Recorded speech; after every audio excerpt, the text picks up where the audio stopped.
क्या कभी आपने शांत मन से यह सोचा है कि जीवन में जिस चीज़ को पाने के लिए आप दुखी हो रहे हैं, जिस चीज़ के ना मिलने से आप दुखी हो रहे हैं और जिसको पाने के लिए आप तन और मन से 24 घंटे भाग रहे हैं, क्या वाकई वो आपकी वह ज़रूरत है या दूसरे को देख करके, दूसरे की नकल करके उन सभी चीज़ों को आपने अपने लिए ज़रूरत बना लिया है जो दूसरे की ज़रूरत है, जबकि उसकी प्रकृति अलग है, उसका स्वभाव अलग है, उसके साथ आने वाला उसका कर्म खाता अलग है। इस बात पे हमें अवश्य ही ध्यान देना चाहिए, हमें जीवन में क्या जरूरी है और क्यों जरूरी है। कभी कभी तो हम जीवन में व्यर्थ की चीज़ों को पाने में इतने खो जाते हैं कि हमें अपने ईमानदारी को भी दांव पर लगाने पर थोड़ी भी हिचक नहीं होती है। यह सभी बातें एक गुरु अपने शिष्यों को समझा रहे थे। एक शिष्य अपने गुरु से पूछता है कि गुरुदेव, एक आदमी को खुश रहने के लिए क्या धन सबसे अनिवार्य है, और यदि अनिवार्य है तो एक आदमी के पास कम से कम कितना धन होना चाहिए। तब महात्मा अपने शिष्यों से कहते हैं कि जीवन को जीने के लिए आदमी की कुछ दैनिक आवश्यकताएं होती हैं। जैसे हमारे शरीर को हर दिन एक निश्चित मात्रा में भोजन चाहिए, जिसकी वजह से हमें ऊर्जा मिलती है और हमारी शरीर सक्रिय रहती है। शरीर में किसी भी तरह की गति के लिए ऊर्जा का होना अनिवार्य है। उठते बैठते चलते हर कार्यों के लिए हमें ऊर्जा की जरूरत होती है और यह हमें भोजन से मिलती है। आवश्यकता से कम भोजन और आवश्यकता से ज्यादा भोजन दोनों ही हमारे शरीर के लिए नुकसानदेह होता है। इस धरती पर जन्म लेने वाले सभी प्राणियों को आवश्यकता भर भोजन पा लेने के लिए अनेक विकल्प दिए हैं, लेकिन लोग अपनी आवश्यकताओं को अपनी खुशी से जोड़ लेते हैं। आदमी की असंतुष्टि ही उसकी आवश्यकताओं को जन्म देती है और उसकी आवश्यकताएं ही आदमी के अंदर अनेक विकारों को जन्म देती है। ऐसे लोगों के सभी संस्कार लोभ, लालच, ईर्ष्या, क्रोध, अहंकार इत्यादि विकारों के द्वारा संचालित होने लगते हैं और आदमी जितना ही खुशी के पीछे भागता है उतना ही खुशी से दूर होता जाता है। महात्मा ने अपने शिष्यों को समझाने के लिए एक छोटी सी कहानी बताते हैं। एक गांव में राम और श्याम नाम के दो किसान रहा करते थे और दोनों के ही पास बराबर खेत था। समय से उन्हें दूध दही मिल सके इसलिए दोनों के पास ही गाय भैंस थी। राम एक ईमानदार आदमी था और हर दिन मेहनत करते हुए अपने आप को हमेशा खुश रखने का प्रयास करता था।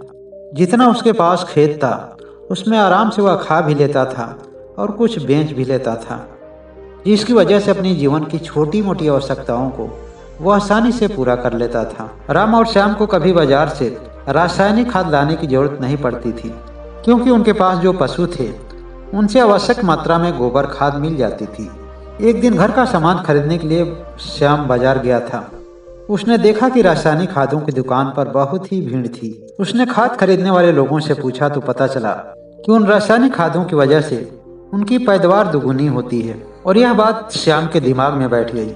देर रात तक श्याम यही सोचता रहा कि क्यों न ऐसी खादों का प्रयोग करके मैं भी अपनी पैदावार को दुगुनी बढ़ा लूं। राम और श्याम का घर अगल बगल होता है।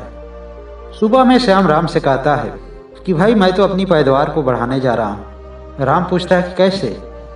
श्याम कहता है कि मैं बाजार से रासायनिक खाद लाऊंगा जो अधिक महंगी से महंगी हो, और उन रासायनिक खादों में यह विशेषता है कि हमारी फसल की पैदावार को दोगुनी कर देंगे और इस तरह से मैं जल्दी ही अमीर बन जाऊंगा। अगर मैं जीवन में कुछ नया नहीं करूंगा तो जीवन भर ऐसे ही कमाते खाते रह जाएंगे और जीवन में कुछ भी नया नहीं कर पाएंगे। श्याम ने राम से भी पूछा कि क्या तुम भी खाद लाओगे? राम ने कहा कि नहीं भाई नहीं, मुझे कोई भी रासायनिक खाद नहीं लाना है।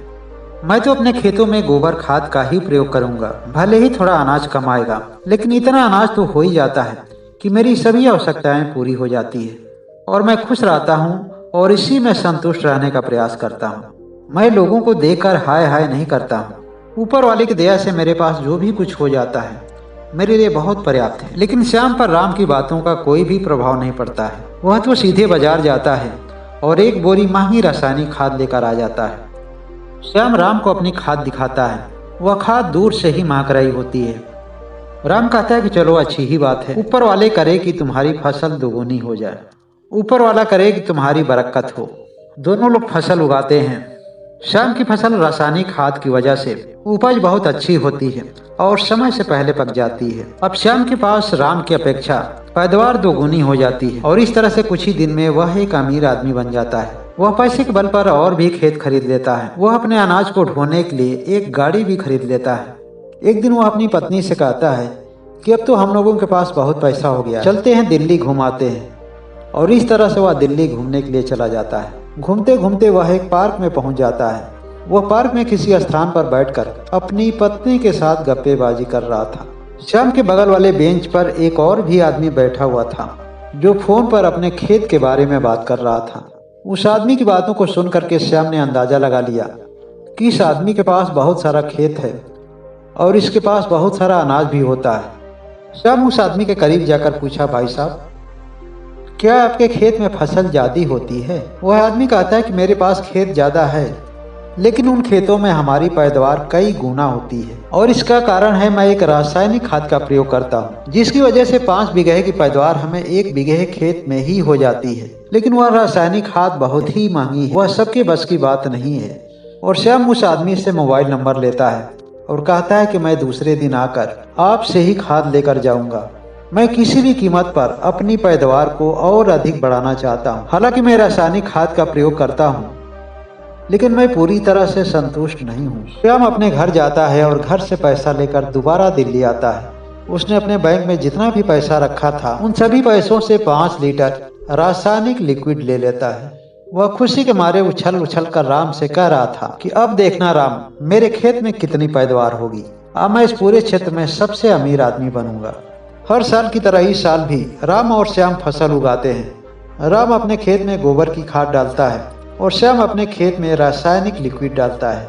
इसके अलावा और कोई भी खाद नहीं डालता है। पता नहीं उस लिक्विड में क्या ऐसा मिला होता है जिसकी वजह से श्याम की पूरी फसल नष्ट हो जाती है। यह देख करके चिंता के मारे श्याम अपना सर पकड़ लेता है, क्योंकि जितना भी उसके बैंक में पैसा था उस रासायनिक लिक्विड को खरीदने में सारा पैसा लगा दिया था। श्याम के पास ना पैसे रह गए थे और न ही फसल।